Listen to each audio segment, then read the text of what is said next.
सम्मान तो भाजपा वालों को देना चाहिए, लेकिन भाजपा कभी बेटी का, महिलाओं को सम्मान नहीं करती है। देश विदेश में जाने जाते हैं हमारे राष्ट्रीय अध्यक्ष जी का डंका बजता है, लेकिन उनको कोई नेताजी नहीं बोलता, भैया बोलता है। ठीक है, तो वो जो है हर बहन के भाई हैं, हर युवा के महिला अगर अगर कहीं सुरक्षित है तो जो है समाजवादी में सुरक्षित है, उससे महसूस करती है, दहेज महसूस करती है तो भाजपा में। मुख्यमंत्री जी क्या बुलडोजर का तेल खत्म हो गया कि इंजन फेल हो गया कि ये बताइए कि ड्राइवर भागते। गृह मंत्री जी के यहाँ हो रहा, उनकी बेटी का रेप होता तो उनको दर्द होता। अगर उनकी बेटी का, उनकी बीबी का रेप होता तो उनको दर्द। किस किस बेटी का रेप होता है जानते हैं? दलित बेटी का रेप होता है। इसलिए हम भाजपा वालों जानते हैं, नींद का टेबलेट खा के सो जाते हैं। उनका प्रशासन भी जो है ना, मदिरा करके जो है आराम से। अरे हमारे बाबा जी चिलम वाले हैं तो उनको दिन में चिलम चाहिए, चिलम पी के तभी तो पड़े रहते, तभी तो उनको दिखती नहीं बेटी कहाँ सुरक्षित है कहाँ नहीं सुरक्षित है, कहाँ हमारी बेटी का रेप हो रहा है। अगर वो चिलम पी के ना रहे तो उनको दिखे ना कि हमारी बेटी का रेप हुआ भी है कि नहीं। आप अपने देश को बचा नहीं सकते एक वायरस से, तो तुम जनता को क्या बचा पाओगे ये बताइए। कि शेरनी दहाड़ती है ना तो भाजपाइयों की नींद उड़ा देती है, भाजपा नींद का टेबलेट खा के सो जाते हैं। आप कहते हो बेटी सुरक्षित है, यमराज खड़ा है। आपके सांसद विधायक की बारी आती तो उन पे कार्रवाई नहीं होती, वो जाके सीएम आवास में घुस जाते हैं, छुप जाते हैं। आज समाजवादी पार्टी में इतनी सारी महिलाओं को सम्मानित किया गया, कैसे देखते हैं इसका असर, कैसे देखते हैं 2027 में? देखिए इसका असर 2027 में, 2024 में ही दिखा है। और दूसरी चीज, चाहे वो हमारे जो है राष्ट्रीय अध्यक्ष जी हों, चाहे हमारी आदरणीय भाभी जी रही हो, और चाहे हमारे जो है पूजनीय नेताजी रहे हो, जो आज हम लोग के बीच में नहीं है, लेकिन कहीं से आप बताइए फील होता है कि हमारे नेताजी हम लोग के बीच में नहीं है। उन्हीं के आदर्शों पे चलने वाले हमारे माननीय राष्ट्रीय अध्यक्ष जी जो है, महिलाओं को शुरू से सदियों सम्मान किए हैं। आज वो पद पे नहीं है, तब आप समझ सकते हैं कि वो महिलाओं को कितना सम्मान करते हो, किस तरीके आज जो सम्मान दिए हैं। ये सम्मान तो हमारे प्रधानमंत्री, मुख्यमंत्री जी को, योगी आदित्यनाथ जी को देना चाहिए कि जो किसी में किसी क्षेत्र में जाके महिलाएं, कोई अपने बेटे को, कोई बेटी को, कोई कैसे पढ़ाया, कोई कैसे बचाया, कोई कैसे एक रोटी का व्यवस्था किया, कैसे किया। तो इस तरीके से सम्मान तो भाजपा वालों को देना चाहिए, लेकिन भाजपा कभी बेटी का, महिलाओं को सम्मान नहीं करती है। हमारे राष्ट्रीय अध्यक्ष जी जो है महिलाओं का, बेटियों का बहुत सम्मान करते हैं। इसलिए आज हमारे उत्तर प्रदेश में नहीं, देश विदेश में जाने जाते हैं हमारे राष्ट्रीय अध्यक्ष जी का डंका बजता है। इसीलिए उनका जो है, आज जानते हैं कि जहाँ भी जाते हैं लोकप्रिय नेता बोले जाते हैं, लोकप्रिय नेता बोले जाते हैं, लोकप्रिय हैं। इसीलिए आप जानते हैं पूरे उत्तर प्रदेश में नहीं, हर जगह उनको कोई नेताजी नहीं बोलता, भैया बोलता है। ठीक है, तो वो जो है हर बहन के भाई हैं, हर युवा के भाई हैं, बूढ़े बूढ़े लोग उनको भैया बोलते हैं। तो हम तो यही चाहेंगे कि हमारे जो भैया जो है हम लोग के लिए सदियों करते आए हैं और आगे भी करेंगे। अगर हम लोग सेफ हैं, सुरक्षित हैं, तो अपने राष्ट्रीय अध्यक्ष जी के जो है संरक्षक में इस हम लोग सरकार में safe हैं। सुरक्षित नहीं है? आप बताइए भाई, आप सुरक्षित हैं? अरे आप बताइए, आज नहीं, महिलाओं की सरकार बात हो भाई, रही है। सुनिए, महिला अगर अगर कहीं सुरक्षित है तो जो है समाजवादी में सुरक्षित है, उससे महसूस करती है।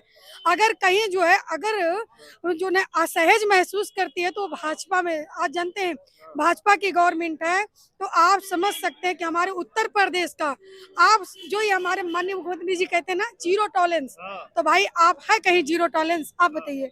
वो कहते हैं कि अगर कोई छेड़ेगा महिलाओं को तो अगले चौराहे पर यमराज उसका इंतजार कर रहा होगा। तुम्हारे लाए माननीय मुख्यमंत्री जी क्या बुलडोजर का तेल खत्म हो गया कि इंजन फेल हो गया कि ये बताइए कि ड्राइवर भाग गया? ये बताइए, लाए बुलडोजर दे और हम उनको दे रहे हैं टॉक टाइम माफियन का, जो हमारी बेटियों को रेप किए हैं, जो हमारी बेटियों को छेड़े हैं, जो हमारे बेटी बेटा को दिन दहाड़े मारते हैं, लाए उनको हम टॉक टाइम माफियों का नाम दे रहे हैं। हमारे माननीय मुख्यमंत्री जी क्या कर रहे हैं? उसमें कोई पार्टी ना देखिए ना, जो समाजवादी देखिए ना, भाजपा देखिए ना, बसपा देखिए, आप माफिया देखिए ना, उत्पीड़न देखिए ना, जो जिस तरीके हमारी बेटी पे अत्याचार हो रहा, तो उन अत्याचारों को मिटाइए ना। हम कहते हैं जब उन्हीं का रक्षक ही बच्चक है। अभी कानपुर वाली घटना आप सुने हैं ना, ये बताइए कौन निकला जिसपे हमारे माननीय मुख्यमंत्री जी फूलते हैं, कहते हैं कि सुरक्षा जो है चाक चौबंद है, जीरो टॉलरेंस है। उन्हीं के जीरो टॉलरेंस वाले हमारी बेटियों को नोच नोच के खाते हैं, हमारी बेटियों को रेप करते हैं, दिन दहाड़े मार दी जाती है। तो ये है जीरो टॉलरेंस।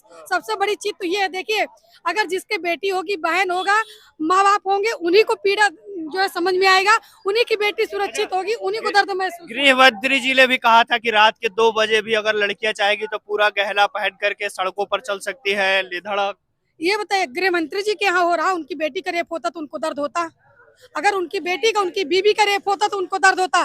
जानते हैं एक बेटी का रेप होता है, जानते हैं किस किस बेटी का रेप होता है? जानते हैं दलित बेटी का रेप होता है। इसलिए हम भाजपा वालों जानते हैं, नींद का टेबलेट खा के सो जाते हैं। उनका प्रशासन भी जो है ना, मदिरा करके जो है आराम से सो जाता है। ये बताइए, अरे ये सही चीज है। जानते हैं हमारे राष्ट्रीय अध्यक्ष जी ने क्या कहा है कि जो है दिन में कुछ और चाहिए, रात में कुछ और चाहिए। तो दिन में पानी, जानते हैं जिन दिन में इनको धुआं चाहिए, रात में इनको पानी चाहिए, ठंडा वाला पानी चाहिए। अच्छा। इसीलिए इनको मदिरा चाहिए। दिन में धुआं कौन से चाहिए? अरे भाई चिलम, जो अच्छा। अरे हमारे बाबा जी चिलम वाले हैं, तो उनको दिन में चिलम चाहिए। चिलम पी के तभी तो पड़े रहते, तभी तो उनको दिखती नहीं बेटी कहाँ सुरक्षित है कहाँ नहीं सुरक्षित है, कहाँ हमारी बेटी का रेप हो रहा है। अगर वो चिलम पी के ना रहे तो उनको दिखे ना कि हमारी बेटी का रेप हुआ भी है कि नहीं हुआ। अगर नशे में नहीं होते, नशा उतरा होता ना, तो उनको बेटी और बेटा दिख जाता। नशे में रहते हैं ना, इसलिए उनको बेटी और बेटा नहीं दिखता भाई। जानते हैं आज हमारे माननीय मुख्यमंत्री जी बड़े बड़े मंचों से कहते हैं कि महिला सुरक्षित है। ये बताइए कितनी बार महिलाओं को मारोगे?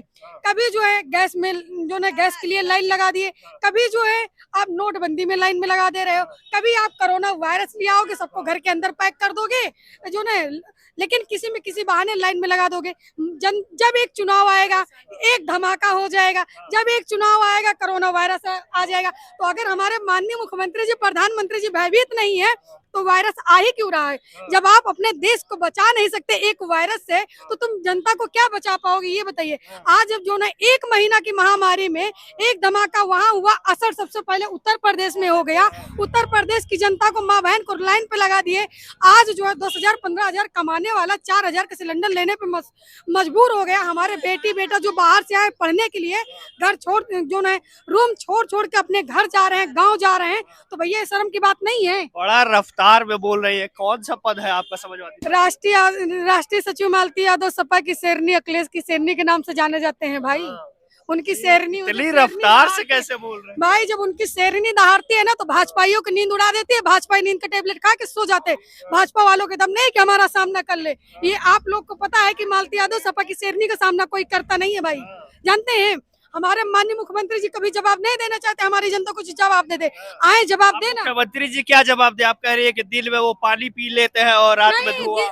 दिन में धुआं, रात दिन में धुआं और रात में पानी, ठंडा वाला पानी, एकदम चिल्ड वाला, जिसमें थोड़ा सा जो है ना झुनझुनाहट होगी और नींद बहुत सुकून की आती है। इसलिए हमारे माननीय मुख्यमंत्री जी एक बार कहे थे ना, मुख्यमंत्री जी अपने आप को संत बताते हैं, उनको लोग महंत के रूप में देखते हैं। अगर संत है ना, जो संत का चोला पहने, खाली जो है आप लोग उनके चेहरे से नकाब हटा दीजिए, उनकी संताई उतर जाएगी। अगर संत है तो एक संत के विपरीत कैसे चले गए? एक संत को जो शाही स्नान न करने दिया गया, वो कैसा संत है ये बताइए? कैसे संत है हमारे माननीय मुख्यमंत्री जी ये बताइए? माननीय मुख्यमंत्री जी एक काम करे, संत का चोला उठा दे तो जाने जो हम लोग नकाब उतार देंगे, संताई उनकी बाहर आ जाएगी। इसलिए अगर जो संत होगा ना, वो जानते हैं इतना जो है घटिया काम नहीं करेगा जिस तरीके हमारे जो है मुख्यमंत्री जी करते हैं। ऐसा काम करते हैं कि जिसको हम लोग बयान नहीं कर सकते। ये बताइए, आप कहते हो बेटी सुरक्षित है, यमराज खड़ा है, आपके सांसद विधायक की बारी आती तो उन पे कार्रवाई नहीं होती। वो जाके सीएम आवास में घुस जाते हैं, छुप जाते हैं और सुबह क्लीन चिट उनको मिलती है। उनको भाजपाई हो चाहे हमारे मुख्यमंत्री जी हो, क्लीन चिट दे देंगे।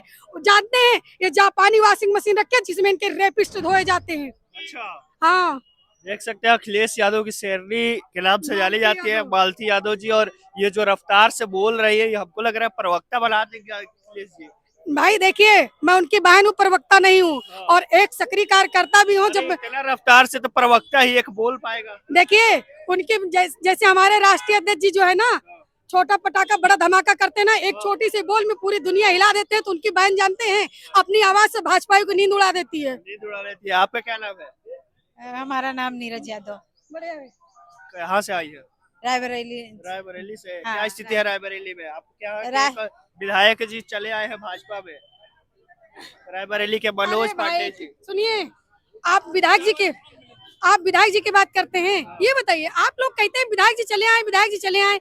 ये बताइए मलाई के लालच में गए, मलाई क्या उनको जो है कॉफी भी नसीब नहीं हुई। अब ये बताइए, जो यहाँ जो है एकदम रुतबा से पीछे बैठता था टोपी लगा के, और आज सोच लीजिए वो कहाँ चला गया। रायबरेली की पहचान समाजवादी मंत्रिमंडल का विस्तार होने वाला है, मंत्री बन जाएंगे। अरे भाई मंत्री छोड़ दीजिए, मंत्री बनने दीजिए पहले। कितने दिन, 1 साल के लिए बना के क्या कर लोगे? चुनाव लड़ेंगे फिर जीतेंगे। हार जाएंगे भैया। 110% जितनी वोट से वो जीते थे ना, उससे 4 गुना वोट से उनको हरा के आ रहे हैं।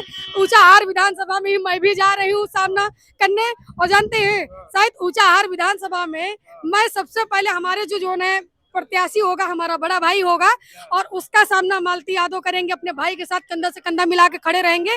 और उसी क्षेत्र में हम जब दहाड़ेंगे तो सपाई की नींद जो ना सपाई जितने हैं जो है ना नींद उड़ा देंगे। भाजपा की सबसे पहले हॉट सीट जो है माना जाएगा ना तो ऊंचा हार में, और सबसे ऊंचा हार सबसे हॉट सीट होने वाला है 2027। अरे भाई हम लोग के लिए कोई चैलेंज ही नहीं है, हम लोग के लिए कोई चैलेंज नहीं। समाजवादी के विधायक हैं तो ये बताइए, जब समाजवादी के विधायक पावरफुल हैं, नेता वाले यार। अरे भाई गुंडा माफिया है, ठीक है, माफिया। गुंडा माफिया है, जानते हैं, पावरफुल नहीं है। जो अपने भतीजे का नहीं हुआ तो जनता का क्या होगा? जो अपने भतीजों को जो है नहीं हो रहा है तो जनता का कभी नहीं हो सकता। जनता के ऊपर कितना अत्याचार, जब से सपा छोड़े हैं, भाजपा में गए हैं जो है ना, उस दिन से हमारी जनता पे इतना टॉर्चर कर दिए, इतना अत्याचार कर दिए हैं कि वहाँ की जनता नाम सुनना नहीं पसंद करती ऊंचाहार के विधायक के। और ऊंचाहार के विधायक के छोड़ दीजिए, हम कहते हैं जितने भाजपा के विधायक है ना सबकी नींद उड़ी पड़ी है, इसलिए कि सबको पता है कि 27 में जो है सत्ताधीश हमारे आदरणीय, हमारे माननीय जी, हमारे राष्ट्रीय अध्यक्ष जी, हमारे भैया आने वाले हैं। और देखिएगा कितने भाजपाई जो है ना टूट टूट के सपा में आएंगे। और कितने लोग तो भैया मुझसे फोन कर करके बोलते हैं कि दीदी आप टिकट में सहयोग करिए, मुझे टिकट दिलाइए, टिकट दिलाइए। तो हम सीधे कहते हैं भैया आइए 5 साल मेहनत करिए, सरकार बना दीजिए, उसके बाद हम सोचेंगे। चलिए, तो देख सकते हैं कि कितनी मजबूती से अपनी बात रखी ये समाजवादी पार्टी अखिलेश यादव जी की शेरनी कही जाती है। और ये आज अखिलेश यादव जी से मिलने आई थी, महिलाओं का सम्मान था उसमें आई थी, और इन्होंने अपनी बड़ी बात मजबूती से रखी। पूरे बातचीत पर क्या सोचते हैं हमें कमेंट बॉक्स में जरूर बताइएगा। देखते रहिए लखनऊ वाले।